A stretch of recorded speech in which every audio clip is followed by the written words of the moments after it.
Hello friends, welcome to Telugu audio story. ఈ ఛానల్ని కనుక మీరు ఫస్ట్ టైం చూస్తున్నట్లయితే ఛానల్ సబ్స్క్రైబ్ చేయండి, లైక్ చేయండి. అలాగే ఈ కథపై మీ ఒపీనియన్ని కమెంట్ రూపంలో తెలియచేయండి. ఇక కథలోకి వెళ్దామా? మన్నించే నా ప్రాణమా పార్ట్ 6 చూసే ముందు పార్ట్ 5 చూడండి. లింక్ డిస్క్రిప్షన్లో ఇవ్వడం జరిగింది. కొడుకు ఇష్టం తన ఇష్టం ఒక్కలాగే ఉన్నాయని, చివరికి ఎలర్జీలు కూడా తనలాంటివే అని తెలిసిన తన కొడుకుకు తండ్రి ప్రేమ పొంగుకు రావడానికి ఎక్కువ సమయం పట్టకపోవడంతో కోడల్ని మనవడిని ఇంటికి తీసుకువెళ్ళడానికి డిసైడ్ అయిపోయారు సునంద అనంత్ గారు. అప్పుడే ఆరాధ్య, మీకు పెళ్లి కాలేదు కదా, మరి కొడుకు ఎలా వస్తాడు జ్వలంత్ గారు? రేపు మీ భార్య వచ్చి వాడు ఎవరు అని మిమ్మల్ని అడిగితే ఏం సమాధానం చెప్తారు అని అడిగింది. కోపం, బాధ, రౌద్రం కలిపి జ్వలంత్ వైపు చూస్తూ. నువ్వు అంత కంగారు పడాల్సిన అవసరం లేదు ఆరాధ్య, నా పెళ్ళి క్యాన్సిల్ అయిపోయింది అని జ్వలంత్ అనడంతో ఇప్పుడు సునంద మరియు అనంత్ గారు షాక్ అయ్యారు. శ్రాగవి ఫోన్ చేసింది డాడ్, తనకు అనంత్ విషయం తెలిసింది, వాడి నా కొడుకు అని అర్థమైపోయింది, సో పెళ్ళి క్యాన్సిల్ చేసుకుంది అని చెప్పాడు. ఆ విషయం విన్న అనంత్ గారు సునంద గారికి మనసు తేలిక పడింది.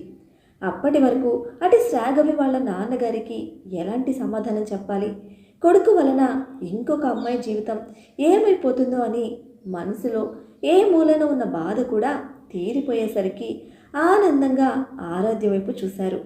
అంటే తనెవరో నీతో పెళ్ళి క్యాన్సిల్ చేసుకుంది కాబట్టి ఆ కారణంగా ఇప్పుడు నువ్వు నన్ను ఇంటికి తీసుకువెళ్ళడానికి రెడీ అవుతున్నావు, అంతేనా? అది కూడా నీకు ఒక కొడుకు ఉన్నాడు అని తెలిసి, ఆ కొడుకు నీలా ఉండడం వల్ల నీకు నీ కొడుకు మీద ప్రేమ పుట్టింది, అంతేనా? మరి ఈ 4 సంవత్సరాలుగా నేను పడ్డ కష్టాలు ఎవరికి చెప్పుకోవాలి? నువ్వు అసలు నా గురించి ఆలోచించావా? నీ పాటికి నువ్వు ఏదేదో ఊహించుకొని అర్ధరాత్రి అని కూడా చూడకుండా నన్ను ఇంట్లో నుండి గెంటేశావే, అప్పుడు నీకు తెలియదా నాకు ఎవ్వరూ లేరు అని అని అడిగింది. ఇప్పటికీ కూడా తన ఈగో తగ్గకపోవడంతో, చూడు ఇప్పుడు కూడా నేను నా కొడుకు కోసమే నిన్ను రమ్మంటున్నాను, అంతేగాని నీ కోసమైతే రమ్మనటం లేదు అని ఖరాఖండిగా అన్నాడు జ్వలంత్. నీ కొడుకని ఎవరు చెప్పారు?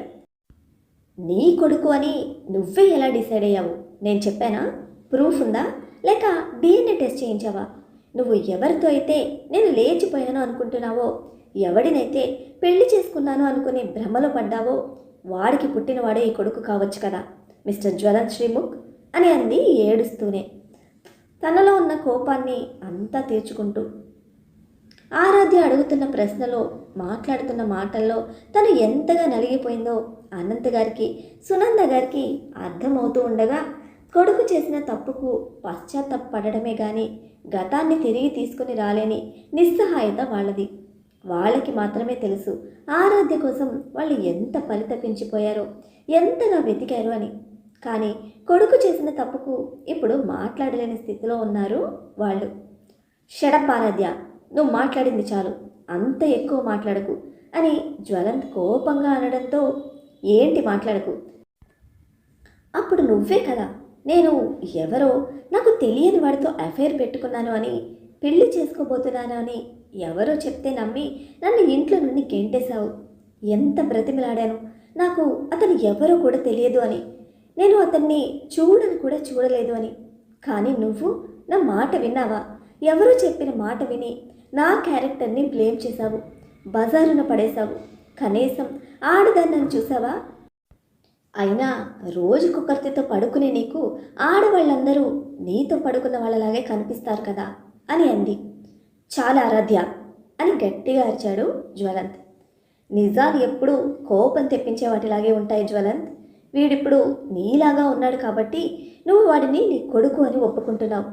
అదే కనుక వాడికి నీ పోలికలు రాకపోయి ఉంటే, అప్పుడు వీడు కూడా నువ్వు అనుకున్న వాడికే పుట్టాడు అని అనుకునేవాడివి, అంతే కదా? ఏ వానకు ఆ గొడుగు పట్టే రకానివి నువ్వు. అవసరం కోసం మనుషుల్ని వాడుకునే రకానివి. అందుకే నా జీవితంతో ఆడుకున్నావు. నువ్వే ప్రేమ అంటూ నా లైఫ్లోకి వచ్చి నా మనసులో లేని ఆశలు కలిగించావు. కానీ మధ్యలోనే నన్ను నడి రోడ్డులో వదిలేశావు. ఇప్పుడు నా కొడుకు కోసం పట్టుకుంటే నేనెందుకు తిరిగి వస్తాను మిస్టర్ అని అంది. అయితే వాడిని నాకు ఇచ్చేసే అని అన్నాడు జ్వలంత్. నా కొడుకుని నీకు అప్పగించడమా? ఇంపాసిబుల్. వాడు నా కొడుకు, నాతోనే ఉంటాడు. నువ్వు నా కొడుకు గురించి జాలి పడాల్సిన అవసరం లేదు. వాడిలో నీ రక్తం ఉంది అని నీకు అనిపిస్తే మాత్రం విను. వాడిని మాత్రం నీలా మాత్రం పెంచను. వాడిని ఒక క్యారెక్టర్ లేని వాడిలా పెంచను. నా కొడుకు వల్ల ఏ అమ్మాయి జీవితం నాశనం కాకూడదు అని అంటూ అనంత్ గారి వైపు చూసి, నన్ను క్షమించండి. నా కొడుకు నేను ఎవ్వరికీ ఇష్టం లేని వాళ్ళము. మీ మంచితనాన్ని నేను అర్థం చేసుకోలేదు అనుకోకండి. మరి అలాంటప్పుడు నా కొడుకుకి మీ పేరు ఎందుకు పెట్టావని అనుకుంటున్నారేమో. ఒకానొక సమయంలో నాకు తినడానికి ఉండి లేని సమయంలో మీరు నాకు అన్నం పెట్టారు. మీరే కనుక ఆ రోజు లేకపోయి ఉంటే ఆ రోజు నా జీవితం అంతమైపోయి ఉండేది. నా జీవితాన్ని కాపాడారు. అలాగే నాకు ఉద్యోగం ఇచ్చి నాకు ఆర్థిక భద్రతను కల్పించారు. మీ అబ్బాయి నన్ను ప్రేమిస్తున్నాను అంటూ నా వెంట పడినప్పుడు నా కళ్ళు తెరిపించారు. మీరు నాకు దేవుడితో సమానం. పుట్టగానే నాకు నా తల్లిదండ్రులను వేరు చేసిన దేవుడి కంటే మీరే నాకు ఎక్కువ. అందుకే నా కొడుకుకి మీ పేరు పెట్టుకున్నాను. అంతేగాని వాడికి మీరు తాగుతవుతారేమో అని కాదు అంటూ మళ్ళీ జ్వలంత్ వైపు చూసి, ఇంకెప్పుడు ఇక్కడికి రాకు. నా కొడుకుకి నువ్వే వాడి తండ్రి అని తెలియడానికి వీల్లేదు. ఇన్ని రోజులుగా వాడు సింగిల్ పేరెంట్గానే ఉంటున్నాడు. వాడిని అలాగే ఉండనివ్వు. దయచేసి ఇంకెప్పుడు నాకు కనబడకుండా ఉండు అంటూ జ్వలంత్ అలాగే అనంత్ సునంద గారికి దండం పెట్టి వెనక్కి తిరిగిన ఆరాధ్యకు గుండె పగిలిపోయేలా కొడుకు అక్కడే నిలబడి అంతా వింటూ ఉండడం కనబడింది. కొడుకు విన్నాడా అన్న టెన్షన్లో తన ఒళ్ళంతా తడిచిపోగా కొడుకు ముందుకు వెళ్ళి మోకాళ్ళ మీద కూర్చొని, ఎప్పుడొచ్చావు నాన్న, ఎందుకు వచ్చావు, నేనే వచ్చేదని కదమ్మా అని అడగ్గా, అమ్మా ఆ అంకులేనా నా డాడీ అని చాలా అమాయకంగా అడిగాడు అనంత్. ఆ మాటకు తడబడుతూనే, లేదు నాన్న లేదు అని ఆరాధ్య అనడంతో, నువ్వు మాట్లాడింది నేను విన్నాను మమ్మీ, ఈ అంకులే కదా నా డాడీ అని అనడంతో ఇంకా బాబుకి అబద్ధం చెప్పలేక తల దించుకుంది ఆరాధ్య. తన గుండె అప్పుడే ఆగిపోతే బాగుండు అనిపిస్తుంది తనకు. ఇలాంటి రోజు ఒకటి వస్తుంది అని తెలిస్తే అసలు అక్కడ ఉండేదే కాదు. ముందు రోజే జ్వలంత్ తనను చూడగానే నిజం అర్థమైపోయింది. కొద్ది రోజుల్లో అక్కడి నుండి వేరే చోటికి వెళ్ళిపోవాలి అని అనుకుంది. కానీ ఇలాంటి పరిస్థితి ఒకే రోజులో వస్తుంది అని అనుకోలేదు. తల్లి మౌనంగా ఉండడంతో ఆ చిన్ని మనసుకు తనకు అనిపించింది నిజమే అని అర్థమయ్యి వెంటనే బాబు 4 అడుగులు ముందుకేసి తండ్రి దగ్గరికి వెళ్ళి, మీరు నాకు అబద్ధం ఎందుకు చెప్పారు, అబద్ధం చెప్తే కళ్ళు పోతాయి కదా, మరి మీరు మా డాడీ ఫ్రెండ్ అని ఎందుకు అబద్ధం చెప్పారు అని అడగడంతో ఏం చెప్పలేక తండ్రిని కిందకి వంచి, ప్లీజ్ మీరు మా మమ్మీని తీసుకుని వెళ్ళరా మీ ఇంటికి, ఒకవేళ మీకు నేను ఇష్టం లేకపోతే నేను హాస్టల్కి వెళ్ళిపోతాను. మా మమ్మీ చాలాసార్లు చెప్పింది మీకు నేను మా మమ్మీ ఇద్దరం ఇష్టం లేదు అని. నేను హాస్టల్కి వెళ్ళిపోతాను అంకుల్, మా మమ్మీని తీసుకొని మీ ఇంటికి వెళ్ళరా, మా మమ్మీ చాలాసార్లు ఏడుస్తుంది అంకుల్, అసలు ప్రతిరోజు రాత్రి నేను బజ్జున్నాను అనుకొని ఏడుస్తుంది. మొన్నొకసారి మా స్కూల్లో మేడం కూడా మమ్మీతో గొడవ పడితే మమ్మీ ఇంటికి వచ్చి చాలా ఏడ్చింది. మా మేడం మమ్మీని బ్యాడ్ మాటలు అందట, కానీ మా మమ్మీ చాలా గుడ్ అంకుల్, మా మమ్మీ అస్సలు మిస్టేక్ చేయదు, అబద్ధాలు ఆడదు. మా మమ్మీని మీ ఇంటికి తీసుకువెళ్తారా ప్లీజ్, నేను హాస్టల్కి వెళ్ళిపోతాను అని ఏడుస్తూ అడిగాడు. ఆ చిన్ని మనసులో తల్లి మీద ఉన్న ప్రేమ సునంద మరియు అనంత్ గారికి కన్నీళ్లు తెప్పిస్తూ ఉంటే, కొడుకు చేసిన పనికి ఆ స్థానంలో కొడుకు కాకుండా ఇంకెవరైనా ఉండుంటే అప్పుడు ఏం చేసేవాళ్ళో వాళ్ళకి తెలియనంత కోపం వచ్చింది. కొడుకు మాట్లాడుతున్న ఒక్కో మాట తన తప్పును ఎత్తి చూపిస్తున్నట్టు అనిపిస్తూ ఉంటే జ్వలంత్కి కూడా మనస్సు కకావికలం అవసాగింది.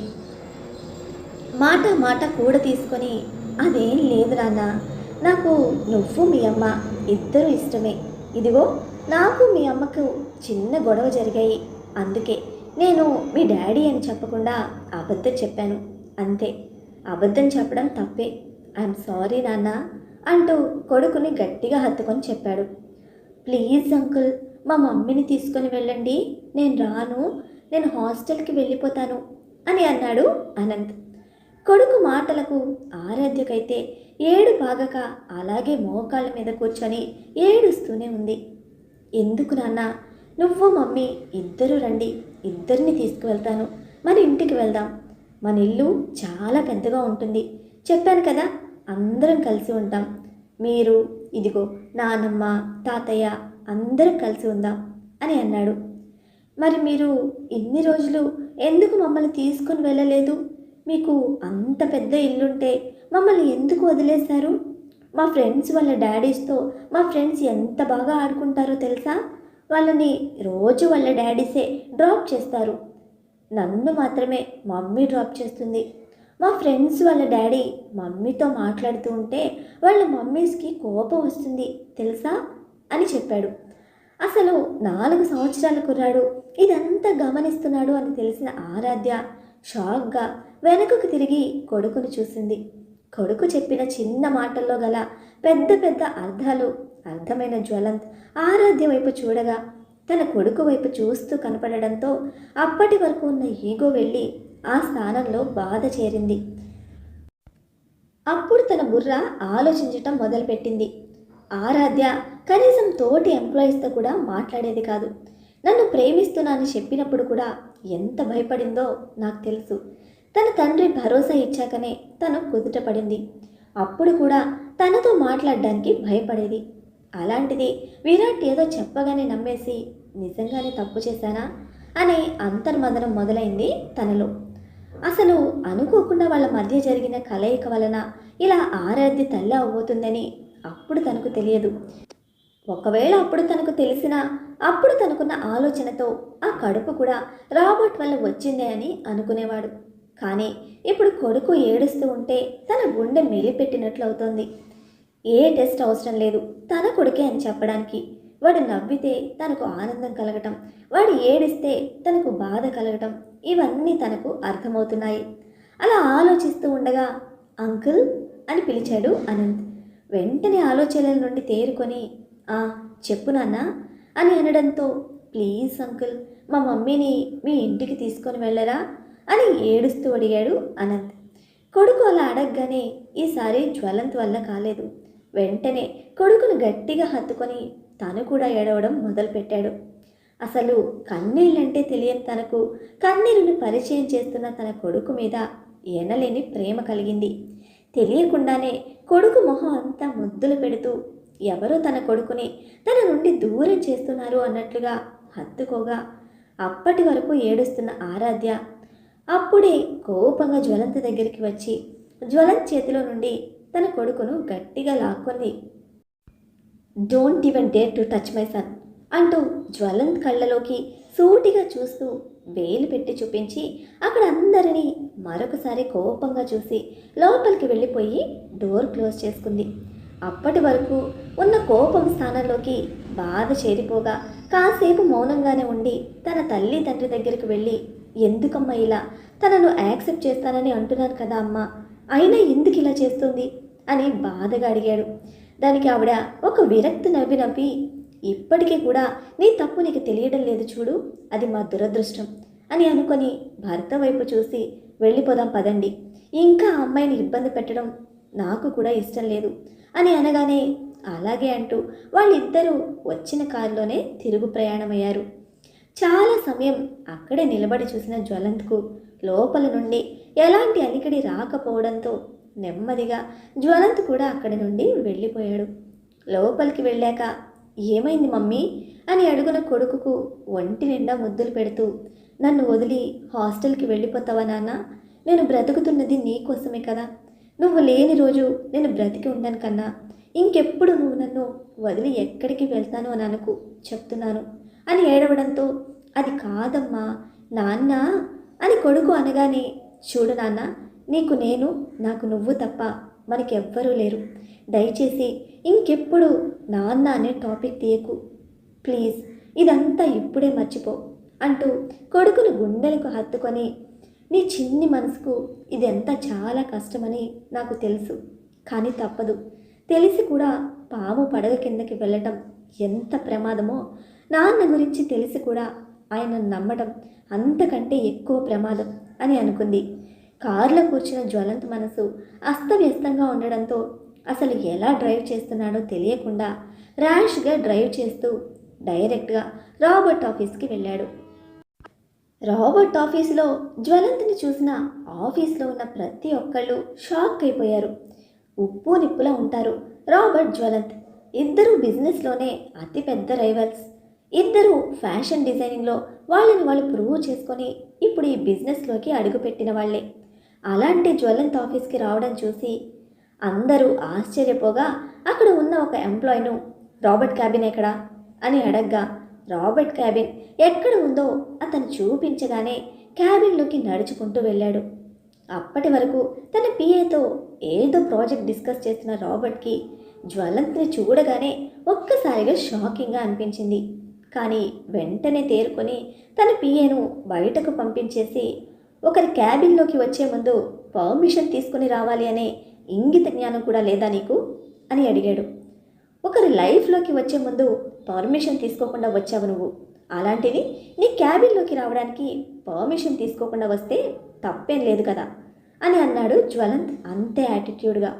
వాట్ డూ యూ మీన్ అని అడిగాడు Robert. You know what I mean. I know. I don't want to waste my valuable time with you.